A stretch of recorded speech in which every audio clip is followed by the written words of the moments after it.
Good afternoon. Glad to see you.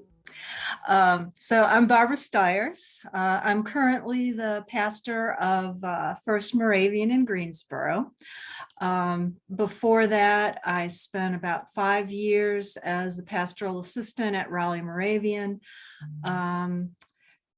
mostly functioning as an associate pastor, and part of my responsibilities there were adult Christian education and kind of formation in general. So during that time at Raleigh Moravian, I was working with Jamie Van Dock, who is the director of Christian education, primarily for children and youth at the time. And she got very involved in APSE. And when she won an award for the best new educator of the year, I joined APSE to go to the conference, to be there, to celebrate and clap for her when she got her award. But being there at the conference really convinced me it was worthwhile to join this group and be more active. So back then, APSE was the Association of Presbyterian Christian Educators. Since then, because they have partners in different denominations, like the Moravian Church and Reformed Church in America, and some other denominations, they've changed their name to the Association of Partners in Christian Education. So that's a little bit of the background, how I got involved in the group. And that group, APSE, is the group that sponsors and created a website called Opening Doors to Discipleship. It has been around for many years, but it needed a facelift. It needed really it was a total overhaul more than a facelift. So there's new material, new videos, transcripts of talks, and there will be links to more information coming soon.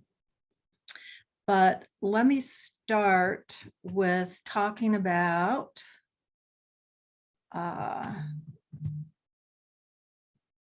faith formation and say, all right. So what is faith formation? Why are we talking about faith formation? So to some extent, some people think of it a little bit as, related to, not the same as Christian education or spiritual formation.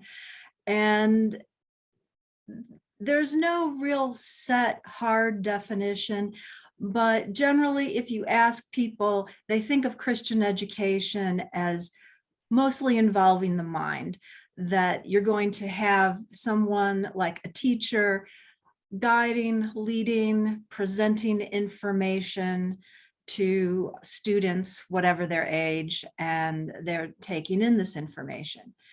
You think about spiritual formation as maybe being a little bit more heart and soul oriented. So faith formation is really what's combining the mind, the heart, the soul, because really what you're doing is creating disciples. And that's why it's important.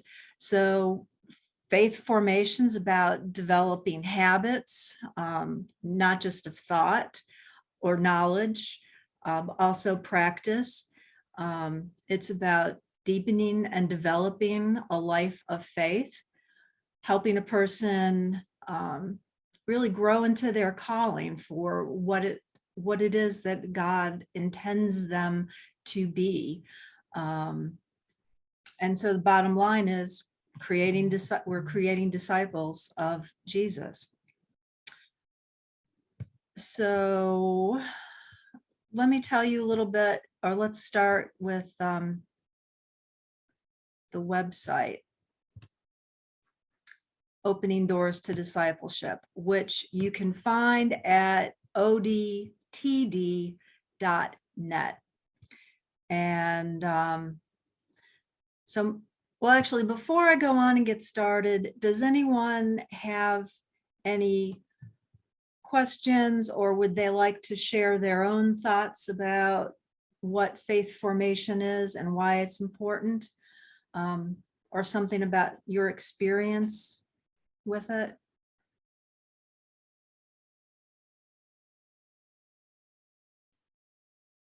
So I don't have the chat up, but if somebody wants to ask a question at any time, or make an observation, raise a hand either virtually or in reality, so and wave it around so I can see, and I'll stop, I'll pause, and for you to ask your question or comment. So opening doors to discipleship. So you start here with the welcome page, and it has these 4 main categories.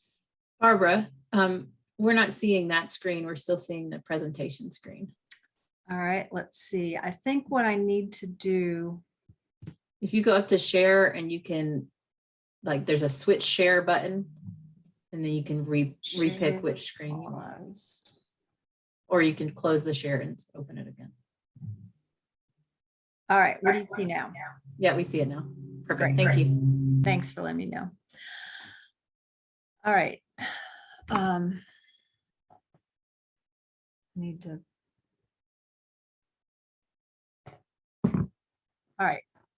Opening doors to discipleship. You scroll down and it has these 4 main areas: leadership, reformed theology, educational practices, and then explore more. So right now, the educational practices is still under construction. We've collected a lot of information, and they're still working on putting that together. But that, come back to this at the end of summer, and you should see some very helpful practical resources for putting into practice what you're learning elsewhere on this website. But let me start with a little bit with the leadership aspect. And actually, let me go back to the main page. If you scroll down, this also, at the very bottom, you have, I'm a volunteer, I'm an educator, I'm a church leader. So depending on your role in your congregation, you can click on one of these keys and it opens different, kind of a different focus of the website.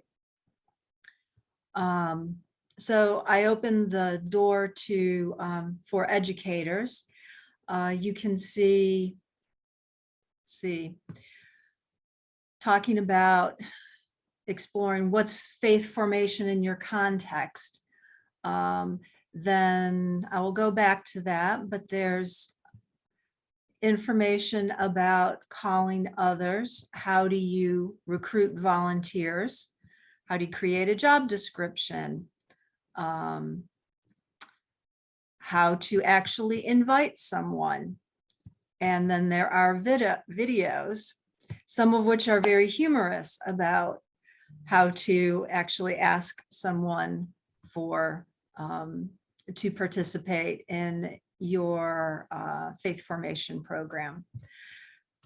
There's information about equipping others. And so here you have some very practical tips for training Christian formation volunteers. There are behavior management strategies. If you have, let's say, distractible students, policies and practices and procedures are helpful to set up a good program.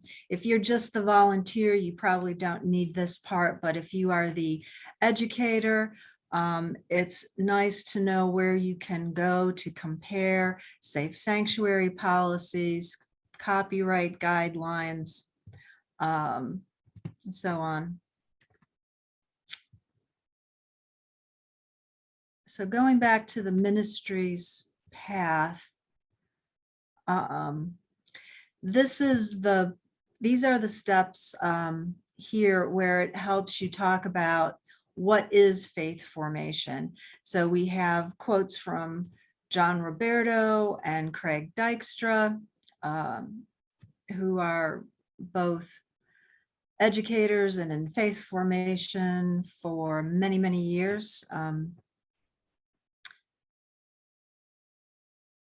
I liked both of them. I had found the Dykstra quote and I liked it because it talked about this is not about mastery, and talks about habitations of the Spirit in which we're invited to participate in the practices of God.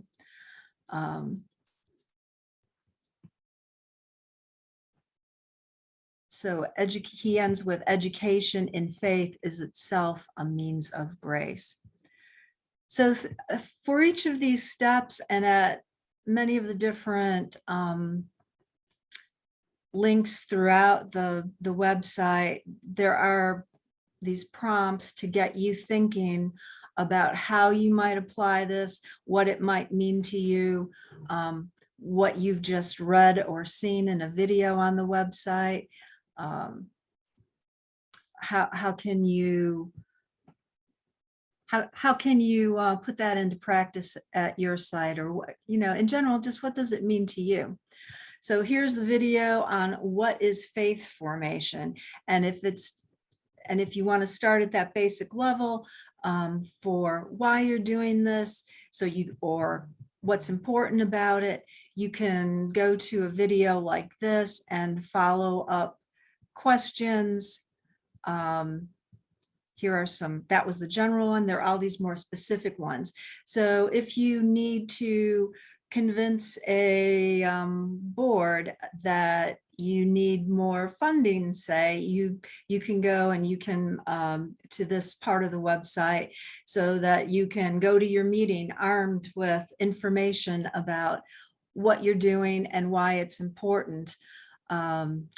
When it comes to actually creating programs, you have options here for children in worship, faith formation for adults, intercultural, and here's the story and stretch one.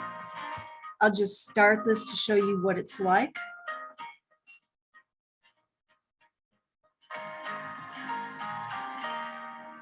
My name is Jamie Vandock, and I serve as the Director of Christian Education at Raleigh Moravian Church in Raleigh, North Carolina.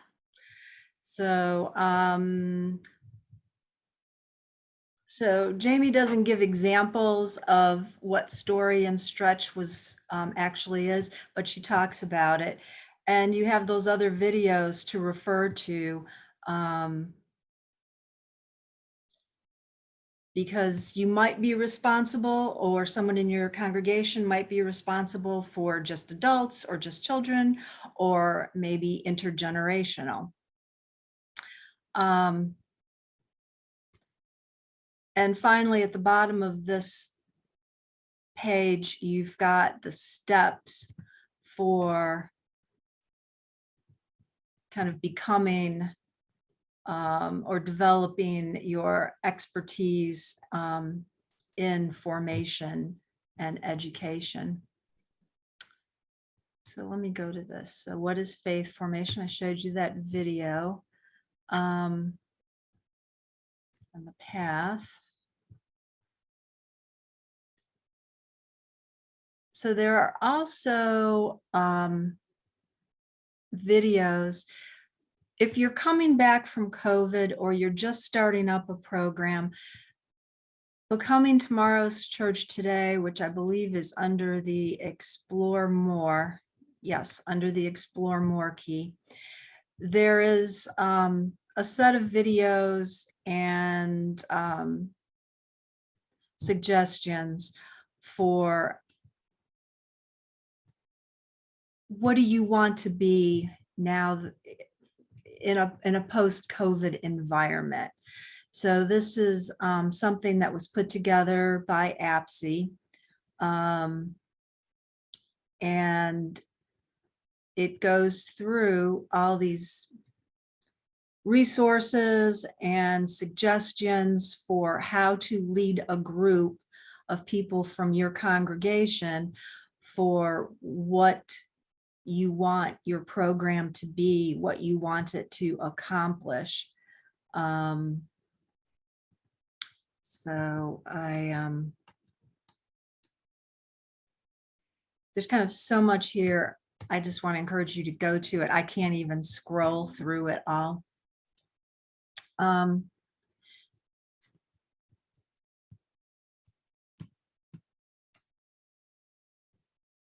I wanted to tell you, so at the beginning, I told you a little bit about APSI, and that Opening Doors to Discipleship was a project of APSI, Association of Partners in Christian Education.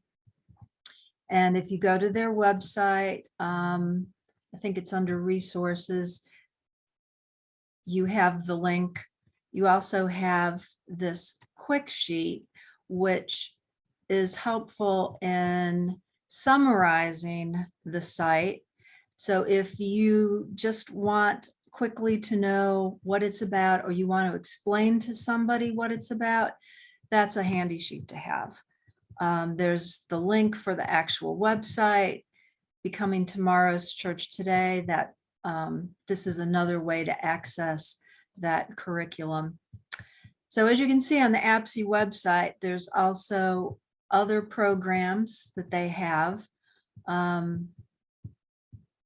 And so, for example, this one on Children and Racism Toolkit, you might want to check that out if it's something your congregation's working on. So you can see, here's just the contents for this toolkit. But they have a recent one out on supporting children in LGBTQ plus families. So again, this is just a helpful summary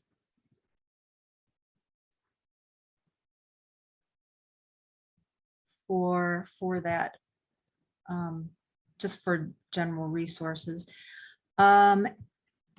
So APSI alerts, and you can sign up for that. It's the emails, and I was showing you this because this is from an email alert, but I told you there were these different denominations and partnership. So if you follow APSI's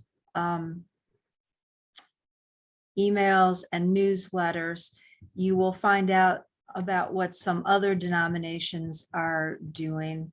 I'm sorry, this keeps jumping around, but Christian Reformed Church in America, they have recently come out with this project, Faith Practices Project, and depending on what you're doing, you might find something in one of their practices that's helpful with you for putting together a lesson.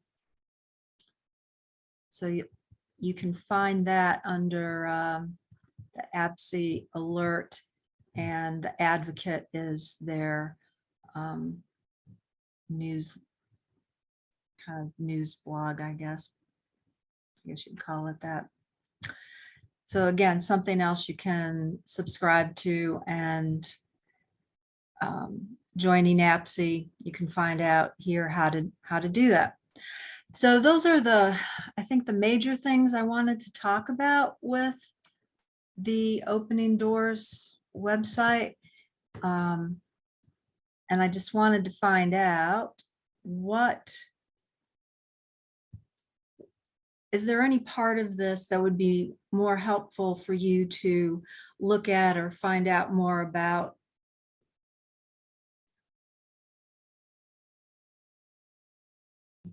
I'm curious about the outline of the beginning pieces. Like I really like to kind of help you start the program. Are there, like, is that like a pick and choose thing? So like if you have a program, but you're looking to sort of revamp it, are there evaluation tools that are a part of that?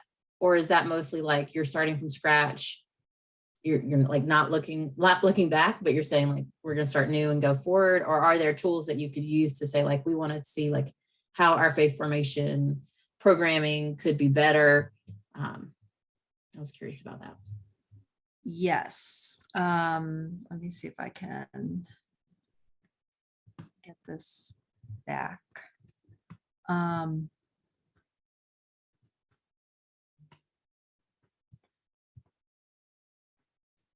So I'm trying to remember where I can find it, but I know that whether you're starting from scratch or whether you already have a program, evaluation, there we go, program assessment is an important part.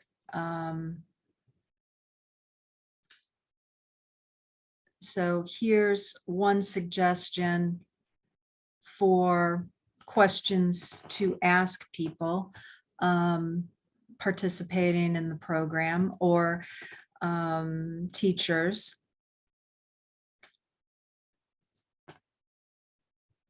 So these are basically open-ended questions. And I know at one point we had some of this may not be finished, but we were going to create links or actual PDFs that you could download to use so you didn't have to redo this yourself. And I'm not sure if that's been created yet.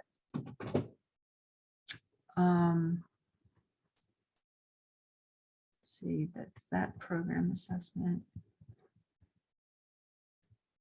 I feel like there was some other assessments I'd seen here. And I mean, at this point, this website has grown and I don't even know where everything is. What is faith formation?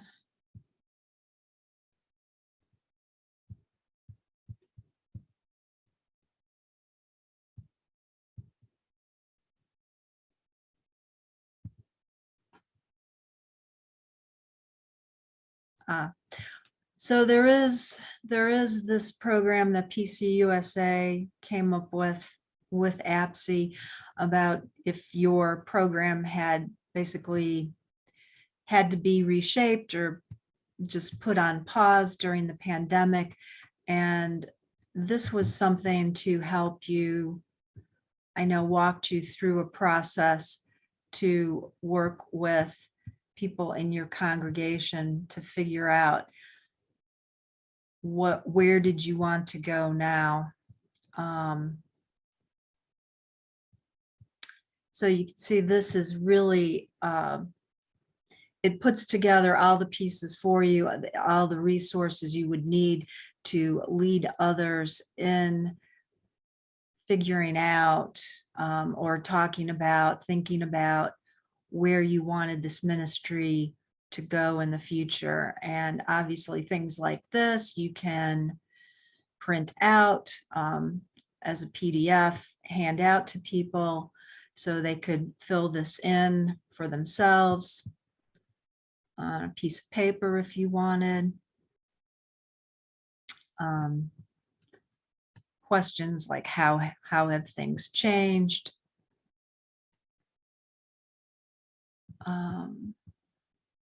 So is this a little bit about what you were talking about? Yeah, no, that looks super helpful. I think in my experience, lots of people are still kind of exhausted by COVID. And so the idea of like reinventing seems like kind of insurmountable, but tools like this to me make it really easy, or easier, I guess, because you've already got that to fill in. So like, you don't have to think of the questions to ask, but you could give this to a Christian education committee or even a board and say, hey, look at this, let's think about this, and just kind of get people beyond their exhaustion so they can look back on what they actually learned and then think forward about what they want to do. Because I'm wondering now if we're at a place where we actually have more energy than we think, but we're kind of over the pandemic in a way that like we can't imagine something else. And so we kind of have to try to skirt around, say like, okay, yeah, we're exhausted, but we're going to try this new thing. And I wonder if that proactivity will engage people in ministry in a way that will allow them to sort of move beyond the malaise that has caught so many of us in COVID. So yeah, that's really helpful. Thank you for sharing that. And that was on the opening doors for discipleship, or is this resource like on apps? This is under the steps faith formation path, which is under, I believe it's under leadership. Was that right? Your faith formation ministries path. And then scrolling down through the path, you get keep going through all the steps. You find it there.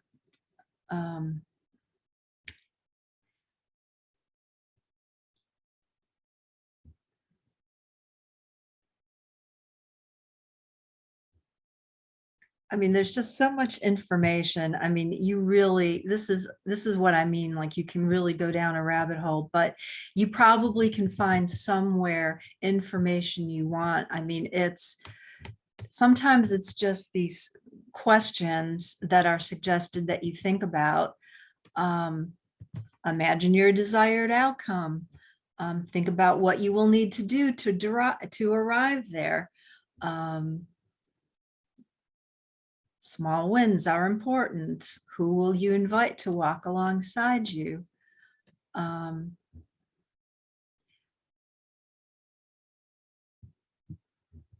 So there's this model this video, models of faith formation, to give you ideas for, I guess, some new ways of doing things, I guess you would say. And very helpfully, there's a handout, for example, that you can download and copy and print on adaptive leadership.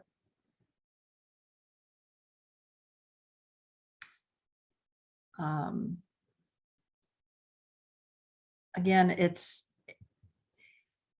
the breadth of information almost seems overwhelming, but I mean, there's not a million articles here on being an adaptive leader. So it's not like you will get distracted and not know like how to sort through the information. But if you want something on that topic, there's this one really good article. There's this one really good video. Let me just start this and see.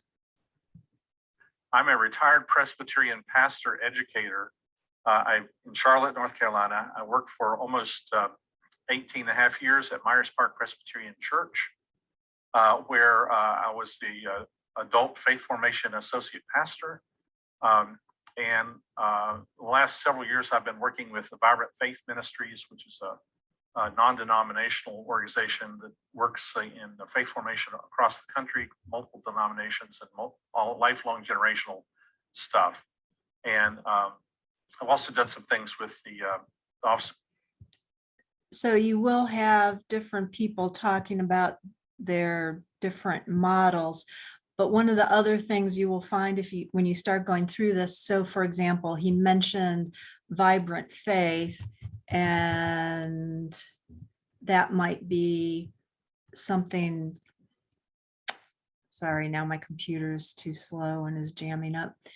Anyways, that's something you might want to then explore and you might not have known about it before.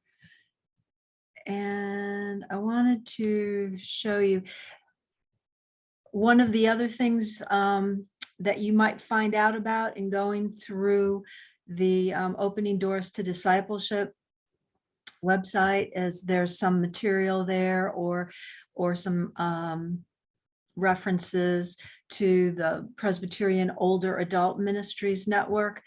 And if that is something that's important to you in your context, in your ministry context, this is another great website that has some suggestions and informations about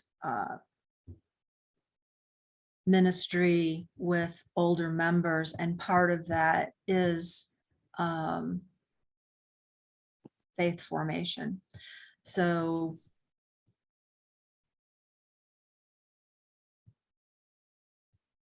yeah, more options. Hey, Barbara, I have a question for you. There's lots of great resources here. Who is doing all the development of all of this? Where are they all coming from?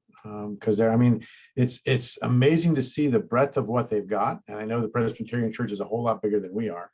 But where's this stuff coming from? Because it's really remarkable. So a lot of it is APSE created, and that's that Association of Partners in Christian Education. And I think I think they have 5 denominations maybe that are members. So putting together this website, there was a team, and I'm not even sure how many people we ended up with, but the team subdivided into groups. I was in the leadership group, and there was probably at least 6 to 8 of us just in a subgroup. So maybe there was like 24 people in general working on this website.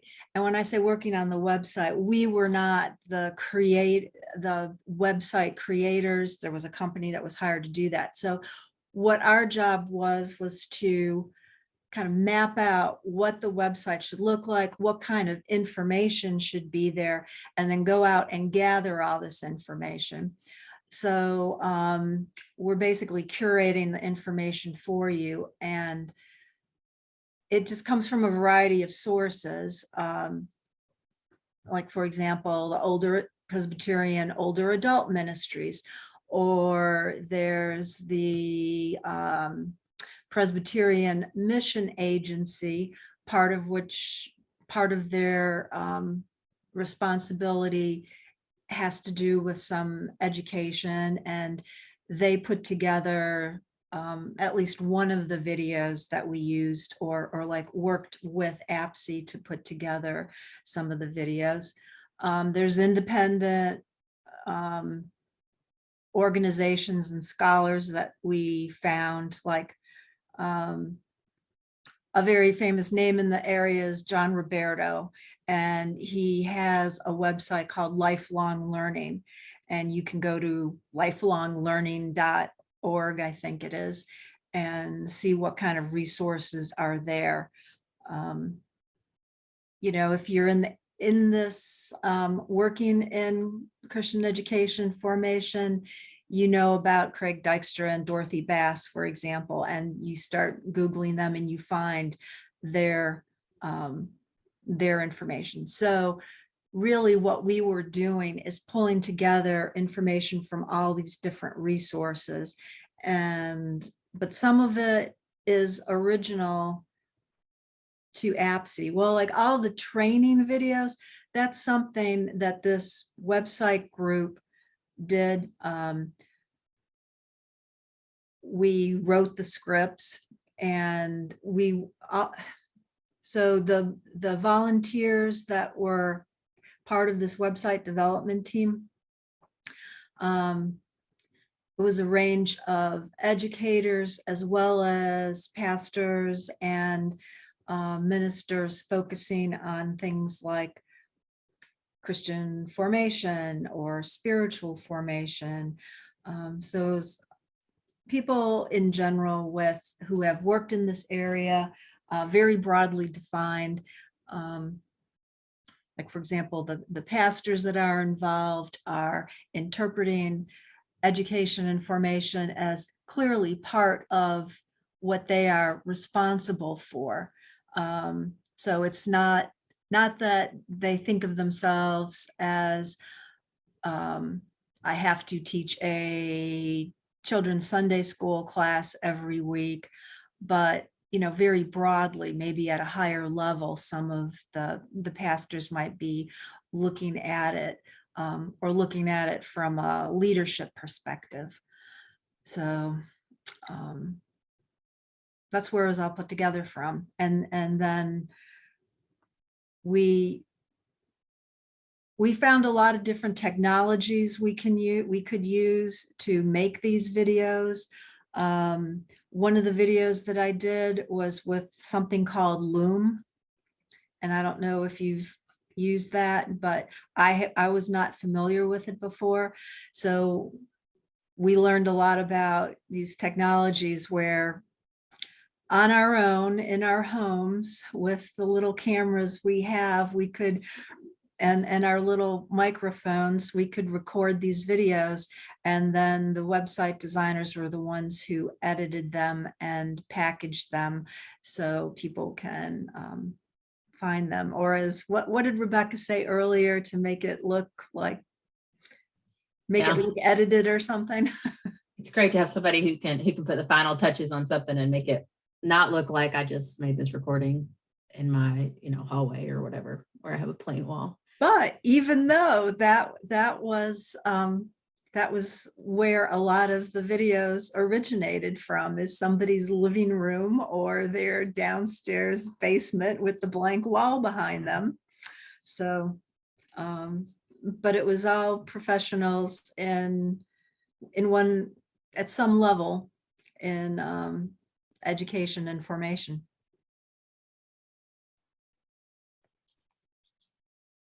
Barbara, I have this is Peggy.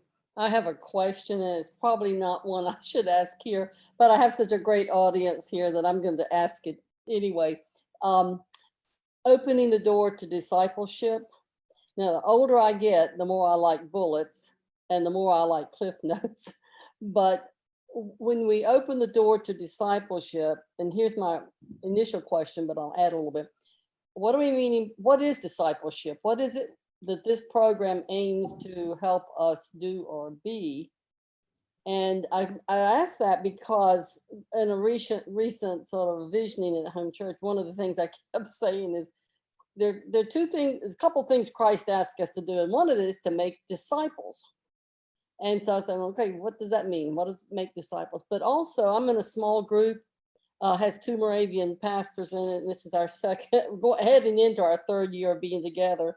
And we've just started a session ago doing Richard Foster's celebration of discipline. Now, all of this discipleship, discipline, discipleship, what can you just help me define what that might mean? Disciples, discipleship, discipline. What are we aiming for? So anybody, this is for anybody. I don't mean to put you on the spot. I'm just asking it because I can. Sure. So I think going back to that second or third slide I had about why is it important that in creating disciples, we're teaching people, we're helping them find resources for themselves. We're helping them hear the Holy Spirit speaking to them and helping lead them. We're creating habits of practice. And I think discipline is being used as a way of saying a different practice, like whether it's journaling or contemplative prayer or something else. sometimes it's much more tangible, hands-on, like you're actually doing some kind of ministry. I don't know, your discipline might be hospitality, for example, and however you or your congregation defines that. But it's about learning how to do that, learning why you're doing it, and who you're doing it for, like that you're working to be Christ's hands, to further the kingdom.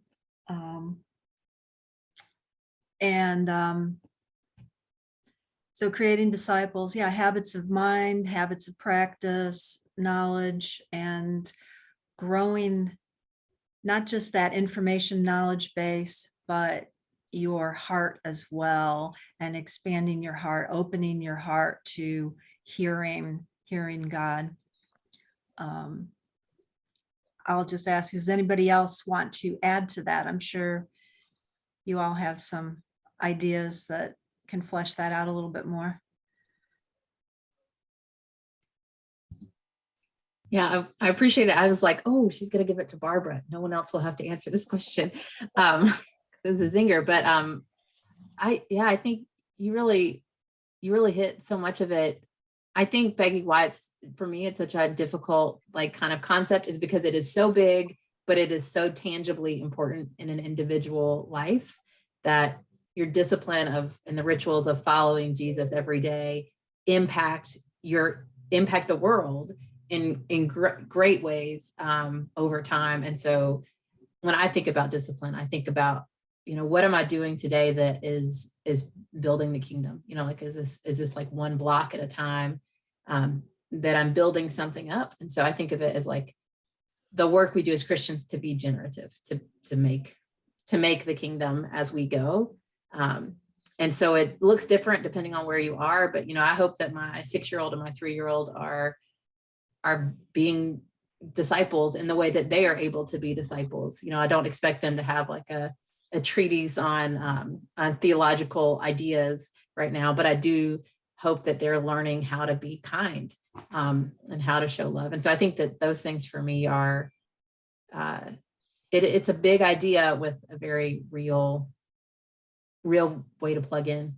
So I really appreciate the question. And I think that that's probably a question all Christians should be just like thinking about all the time and working on and acting through is, what does it mean to be a disciple? And if we don't have an answer about how we are doing it right now, we might want to figure that out. And I think it tends to, from the root word of Latin word, it does require discipline and intention, as well as just I happen to volunteer for this, but it also, I know, is that personal discipline of the way in which God hopes we are connected every moment of our lives as well. But I think it does mean a lot different things to different people at different ages and stages, for sure. But it was just that word is just all around me right now. For example, in fact, I asked one of these pastors who read Foster's, sort of loved Foster's work, if he had done the fasting part, that is one of the suggestions in the inward discipline. And he said, no. So I guess we can pick and choose sometimes the disciplines we decide really move us forward. So I thought I might try that 40-day fast. I'll let you all know how it works if I decide to do that. Okay. But I also think that both of you have like brought something to the foreground for me that I want to emphasize. If you didn't, I hope you noticed in this website, there were videos about children and children's programs. And then I showed you websites all the way through adult and older adult, because faith formation is something that happens throughout our lives. And you may be at one point or another at any one point in your life, and you may need to double back sometimes and relearn something, learn it in a new way. Something you learned before suddenly means something totally different to you at a different age. And I think these resources and the website can be helpful in reminding all of us of that. I think you've referenced children. I think they're probably the happiest disciples we have around.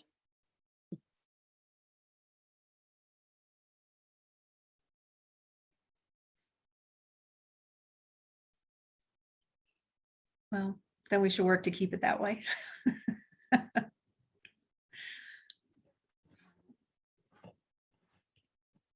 anybody else have any questions or thoughts about opening doors to discipleship? Or I have been putting the links, as Barbara's been mentioning them, of those different websites that are also really dynamic resources. So definitely, if you have a little time to go down a rabbit hole, or if you have Christian educators in your life, lay leaders and Sunday school teachers, those are resources that we would really recommend you check out for support and for finding just different tools that can be helpful.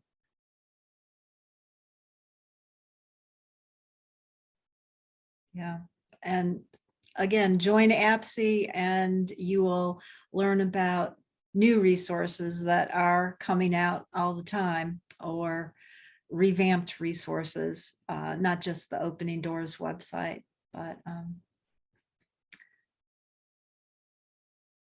yeah, the CCD is also a member, or the Moravian Church is a member of APSE, and we are kind of committed to being involved with the work that they do. Of course, Beth Hayes, who was in her position with us for many years, has been a stalwart member of APSE, and that's one of her important things that we continue to do, and that's certainly on our agenda to maintain that relationship and find ways that we can support their work. I mean, that's one of the things, being able to share out resources that have been created in that way reminds people of how important those memberships are. So thank you, Barbara, for sharing your work and for all the work that you did to be a part of this team. It looks like your work was well worth it. It's a really, really beautiful website and seems very, very helpful. So thank you for sharing with us.